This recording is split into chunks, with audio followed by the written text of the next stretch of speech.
Sweetheart, I want us to talk about this whole marriage and wedding thing, right? I don't still understand, or I don't still get the reason why some persons are saying, why so soon? Why they rush?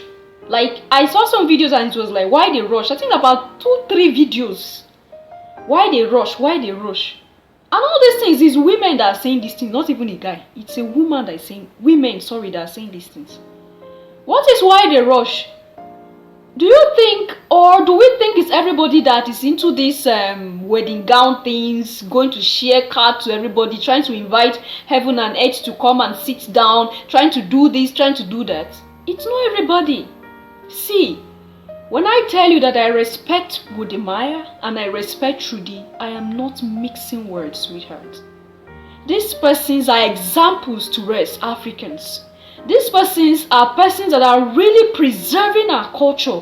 They are trying their best to change the narrative that we have of ourselves and that those persons have of us. Right? We are complaining, no, the whites are we are being marginalized, the whites are doing this to us, the whites are doing that to us, but we do not want to appreciate our culture. We always want to cling to their culture. All this Cinderella wedding gown thing, all this white wedding gown and black suit or blue suit and the rest of them, these are the cultures that the whites have imposed to us. They brought most of these things. They brought the Bible, like they said, they gave us the Bible with one hand and they went away with our resources in the other hand. Like, they are like, see them, Mukupa can go. They are fools, they don't know what they are doing. This is how they deceived us. And we are still living with this their culture, even at this stage where I think Africans are rising. We are becoming wise. We are still living in this culture of these people. And it's quite unfortunate. Personally, I myself inclusive, I'm not saying anything. We are so entangled to this fact that if you are married and you're not put as a woman, you not wear wedding gown, you've not married.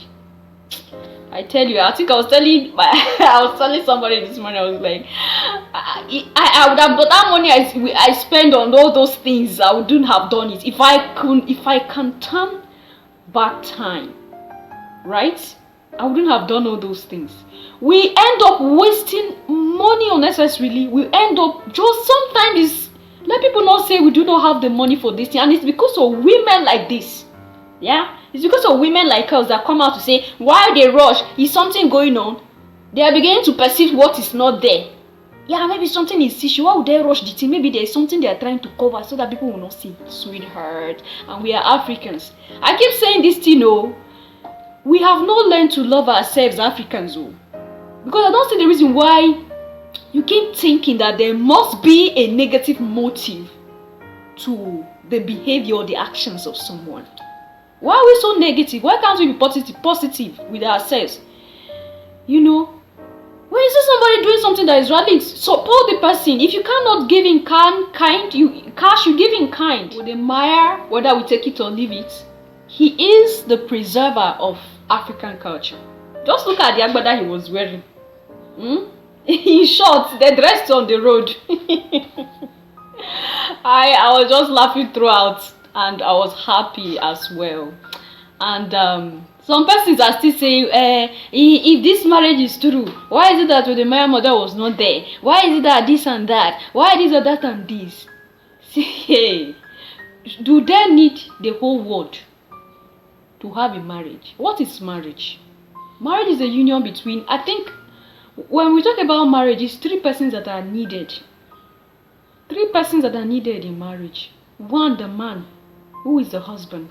Secondly, the woman, who is the wife. And thirdly, God, who is the one that unites them. Whoever we see around are witnesses. And that is why they are not the ones that wed them. It is both of them that do it with the blessings of God from above. That is marriage. You mustn't go and collect debts of whatever to have a wedding. They are an example, especially for some of us that are not married yet. As a woman, be understandable like Trudy. I'm not saying you must do what they do. But a lot of times, we put ourselves in debts. There are many marriages that after the wedding, you see the guy and the lady are becoming older than their age. Reason is that most of the times, they collected debts to fund weddings. You collect debt to go and rent or buy the most expensive wedding gown you think. You collect debt to fix yourself in a class that maybe you are not even in. You collect debt to show off what you do not have. And at the end of the wedding, instead of the home to grow in peace, instead of the love to be seen radiating, you see hatred. You see poverty. And before you know, the guy will start saying, I regretted marrying my wife. And the wife will say, I regretted marrying my husband. All this anger and pain will start growing, start generating. And before you know, you hear divorce. All this was because of debts. Because let me tell you, by the time you marry, if you are single, you are single. By the time you marry, hey, some of us are here, I think you can relate. By the time you marry, you get to see that you spend more. You spend excess by day, more, and let's say times 10 than what you've been spending when you were single. Because when you were single, persons are like, no, you are single, you're not married yet. But by the time you marry, even those your relatives that don't even know you are existing, they'll start calling you and start telling you, yes, they are your uncles or your aunties. They need a favor from you. Now you are married. They don't care whether you are eating in your house or not. They don't care how you are surviving. Right? But they need you to do favors for them. Now, how do you balance all these financial problems with the ones you are now indebted, like with the debt you've now thrown yourself? You see some persons going helter-skelter before their marriage. You see them so skinny. You see them so frustrated because they are going to look for how they get money to show off. And all these things we do are not our culture. If we truly want to get married in our culture, what is there? How much will you spend? Except for the Igbos that, I think these days even, a lot of parents are becoming wise. Like what Trudy father was saying to Wodemaya, I'm not selling my daughter. And that is the paramount. The happiness of our children should be something that we should long for. When they are happy, you'll be happy, of course. Right? But by the time they spend all they have on all these unnecessary things that we do and call it whatever, see, Trudy can decide to wear any type of wedding gown she wants to wear. Any amount, she has the money. She has whatever it is. She can do it anytime, anywhere. She has the money. But I think they're trying to portray a message to us, especially to those that feel that if you do not have a lot of money in the bank, you cannot get married. They are sending a message. And I just pray we pick this message up and begin to change some of the narratives we have about ourselves. Because we are forced into ourselves a lot of cultures that are not for us. Even in the church, most of what we practice in the church are not our culture. Because these are the white brought Christianity. Most of the things they came with are their culture. Even the way of worship is their culture. The way we sing is their culture. And then our own, we have looked at it, they have made us look at our culture as something that is evil. There's no doubt there are cultures in Africa that are not good, but there are good ones that we can propagate, right? So Wodemaya and Trudy have unified all this. And I give it to them. I respect these two young man and gentlewoman. I don't know how to say it. I respect them. And I just wish we keep learning from these persons. Because they are teaching us. You know, most of the times as a teacher, I can boldly say that it's not by opening your mouth you teach a child. Because they are watching you. Whatever you do, they say, this is how auntie did it. Especially when you teach the younger ones. Even those adolescents, you teach them. The way you walk, they'll start walking like you. You see, sometimes they give you a nickname because they see you more than you see yourself. Right? Wodemaya and Trudy are teaching us. Not by what they say alone, but by their actions.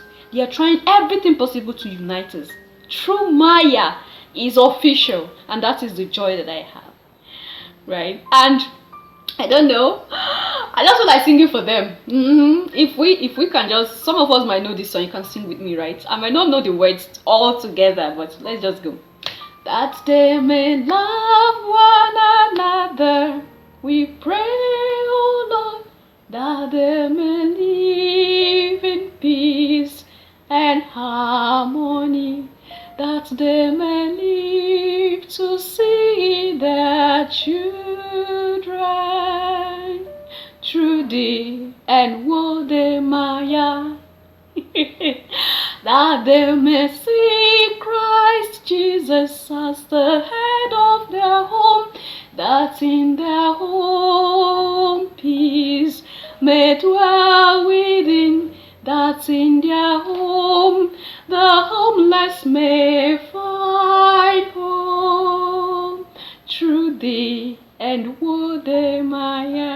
Oh my God, I am so happy. Thank you so much for watching. This is where we stop for today, and I think we should do more to preserve our culture, because in Africa there are a lot of beautiful things. We have beautiful cultures that we should propagate. In as much as we are still living the other side, let's try to propagate our culture, and we're gonna live together peacefully. Yeah, one love Africa, and we're gonna grow. Wherever you are, however you are, let love lead us so that we live in unity and peace. And I'll see you in my next one. I still remain Abigail Lucy Mary. Do not forget to subscribe to the channel if you haven't subscribed, and hit the notification bell so you get notified whenever I upload new videos. And if you like this video, why not give it a thumbs up? Love yourself, love others, stay safe, stay positive. Bye.